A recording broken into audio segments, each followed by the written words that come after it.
নমস্কাৰ, আজি আপোনাক এখন ডাঙৰ গুৰুত্বপূৰ্ণ খবৰ লৈছো। আপোনালোকৰ মাজলৈ ভিডিঅ'টো সম্পূৰ্ণ একলৈ চাই থাকিব। বন্ধুসকল, ৰাজ্যবাসীৰ কাৰণে এখন ডাঙৰ গুৰুত্বপূৰ্ণ খবৰ আহিছে। ৰাজ্যত যিসকল শ্ৰমিক আছে তেওঁলোকৰ কাৰণে গুৰুত্বপূৰ্ণ ভাল খবৰ আহিছে। বন্ধুসকল, যদি আপোনালোকে ই শ্ৰমিক কাৰ্ড বনাইছে তেনেহ'লে এই গুৰুত্বপূৰ্ণ খবৰটো চাব। প্ৰত্যেকটো মাহতে আপোনালোকৰ বেংক একাউণ্টত আহিব 1000কৈ টকা। কেন্দ্ৰীয় চৰকাৰৰ তৰফৰ পৰা এই টকাসমূহ আপোনালোকৰ বেংক একাউণ্টত আহিব। লগতে 2 লাখ টকাৰ বীমা সুবিধাও লাভ কৰিব। সবিশেষ তথ্য আপোনালোকে জানিব পাৰিব। যিসকল শ্ৰমিকে শ্ৰমিক কাৰ্ড বনাইছে তেওঁলোকৰ কাৰণে গুৰুত্বপূৰ্ণ ভাল খবৰ আহিছে।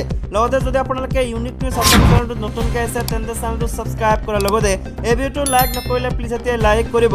তো বলক, আজিৰ প্ৰতিমাহে বেংকলৈ আহিব 1000কৈ টকা। লগতে পাব 2 লাখ টকাৰ বীমাৰ সুবিধা। শ্ৰম আৰু নিযুক্তি মন্ত্ৰালয়ে অসংগঠিত খণ্ড শ্ৰমিকসকলৰ বাবে এক গুৰুত্বপূৰ্ণ আঁচনি আৰম্ভ কৰিছে। যদি আপুনি এই আঁচনিৰ অধীনত নিজকে পঞ্জীয়ন কৰে, চৰকাৰে আপোনাৰ একাউণ্টলৈ 1000 টকা হস্তান্তৰ কৰিব। আপুনি 2 লাখ টকাৰ বীমাৰ সুবিধাও লাভ কৰিব পাৰিব।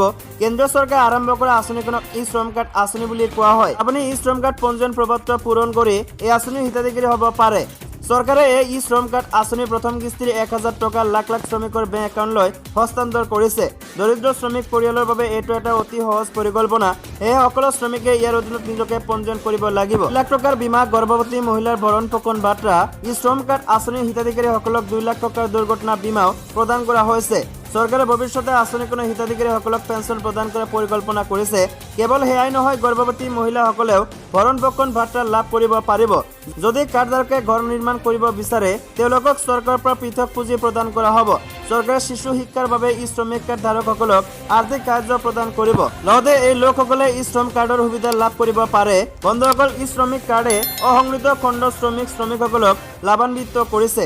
আঁচনিখন পথৰ বিক্ৰেতা, খেতিয়ক আৰু ঠেলাগাড়ী চালক, নাপিত, ধোৱা, দৰ্জী, মুচি, ফল আৰু পাচলি আৰু গাখীৰ বিক্ৰেতালৈ সম্প্ৰসাৰিত কৰা হ'ব।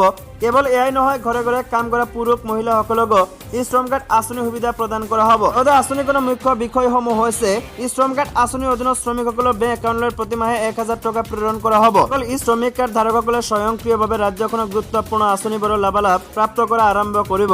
যিসকলে ই শ্ৰমিক কাৰ্ডৰ বাবে আবেদন কৰিছে তেওঁলোকে পেঞ্চন সুবিধাও লাভ কৰিব পাৰিব। ঠেলাগাড়ী, ৰিক্সা, ই ৰিক্সা, পথ বিক্ৰেতা, নিৰ্মাণ কৰ্মী, অসংগঠিত খণ্ড শ্ৰমিকসকলে আঁচনিখনৰ সুবিধা লাভ কৰিব পাৰিব। ই শ্ৰম কাৰ্ড ভাতা যোজনাৰ অধীনত অসংগঠিত খণ্ড শ্ৰমিকসকলক আঁচনিখনৰ সুবিধা প্ৰদান কৰা হ'ব।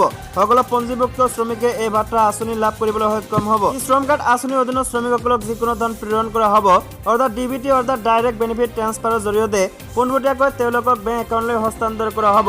আবেদনকাৰীসকলে ই শ্ৰম কাৰ্ড ভাতা আঁচনিৰ অধীনত স্বাস্থ্য সেৱাৰ সুবিধাও লাভ কৰিব পাৰিব। ই শ্ৰম কাৰ্ডৰ অধীনত পঞ্জীয়ন কৰা সকলো শ্ৰমিকে কেন্দ্ৰ আৰু ৰাজ্যৰ সকলো চৰকাৰী আঁচনিৰ সুবিধা লাভ কৰা আৰম্ভ কৰিব। প্ৰব্ৰজনকাৰী শ্ৰমিক, নিৰ্মাণ শ্ৰমিক, প্লেটফৰ্ম শ্ৰমিক, পথ বিক্ৰেতা, ঘৰুৱা শ্ৰমিক, কৃষি কৰ্মীকে ধৰি সকলো অসংগঠিত খণ্ড শ্ৰমিকক বিত্তীয় সাহায্য প্ৰদান কৰা হ'ব। ই কাৰ্ড আঁচনিৰ উদ্দেশ্যসমূহ হৈছে ই শ্ৰম কাৰ্ড আঁচনিৰ লক্ষ্য হৈছে অসংগঠিত খণ্ড শ্ৰমিকসকলৰ বাবে সামাজিক সুৰক্ষা সেৱা প্ৰৱৰ্তন কৰা। তেওঁলোকৰ দক্ষতা উন্নত কৰাৰ বাবে আঁচনিখন আৰম্ভ কৰা হৈছে। আঁচনিখনৰ আটাইতকৈ গুৰুত্বপূৰ্ণ উদ্দেশ্য হৈছে কেন্দ্ৰীয় আৰু ৰাজ্য চৰকাৰৰ সকলো সামাজিক সুৰক্ষা আৰু কল্যাণমূলক আঁচনিৰ লাভালাভ সকলো অসংগঠিত খণ্ডৰ শ্ৰমিকৰ লগতে প্ৰব্ৰজনকাৰী আৰু নিৰ্মাণ শ্ৰমিকসকলৰ ওচৰত উপনীত হোৱাটো নিশ্চিত কৰা।